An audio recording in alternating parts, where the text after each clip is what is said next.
Hi, and welcome to the set of About the Authors TV. I'm your host, Jake Brown. We're excited to share with you a preview of a few of the upcoming episodes starring the best-selling authors in the world that you'll see in full this winter on seasons 1 and 2 of About the Authors TV. Thanks for watching. We hope you enjoy.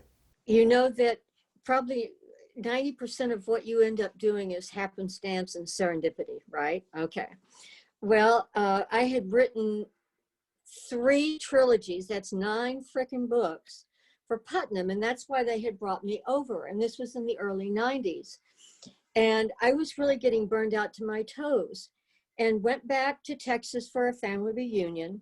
And my sister, my older sister, who has never done this in her life, sidles up to me and she said, "Have you ever heard of a little town on the coast of Oregon called the Cove? They make the world's greatest ice cream and bad stuff happens." And I just went on point. And so I had I remember that I put on my 3-inch high heels and I said, I want to write a contemporary. And this is the line. And of course, I understand where they're coming from, because if it ain't broke, why fix it? But I dug in my heels and I said, okay. And then they wanted to put it in hardcover. And I said, no. I mean, it's okay to fail, but you don't want to fail in hardcover.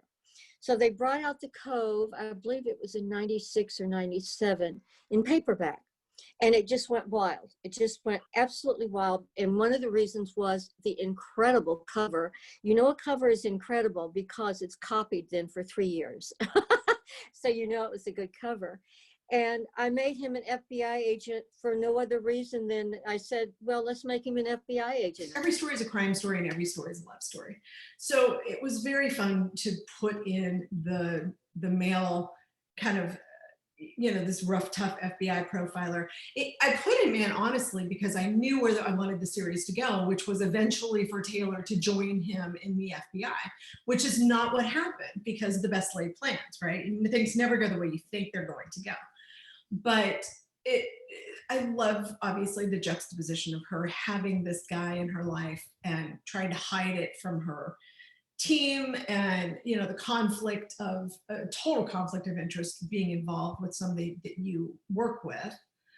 Plus, he's awesome. He's my husband embodied into a hero, right? Baldwin is just, he completes her in ways that she didn't think she needed. And I love the idea of a character who thinks that they're complete and then meets somebody and realizes that they had a hole, and that hole is now filled, and now they can move forward with their life. About 2/3 of the way through, I'll start to figure out what happened.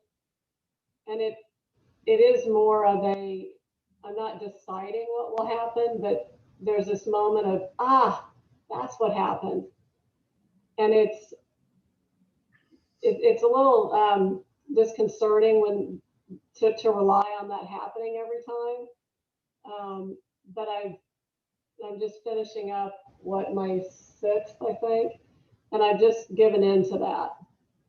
And having come out of, once being a tax accountant, accountants are very organized, and we tick and we tie, and everything is all organized, and tabs are used and highlighters, and I had to just pretty much give that up. So about 2/3 of the way through, I'll figure out what happened, and then have to go back to some varying degree and make it work.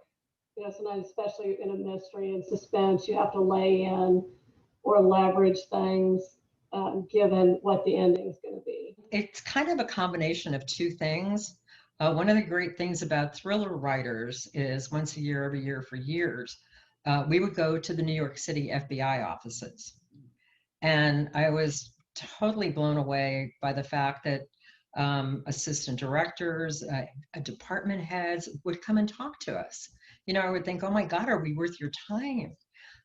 But they considered it important to talk to people, because if they are on something and they need your help, they want you to think, oh, the FBI, let me help. Not, oh my God, it's the FBI. You know what I mean? So they're a lot of their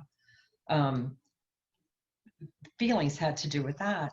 And I was bowled away by the information about the FBI we were able to get. So I definitely wanted to use the FBI. And one of the times when we were there, I was talking to a young woman who was saying, oh, no, lots of FBI agents are together. They're just not usually in the same unit. So I had to make sure that my unit was separate and special so that these people could wind up together. And since the rest of the world thinks you're crazy, it's probably best to wind up with someone else who, has learned that they see the dead.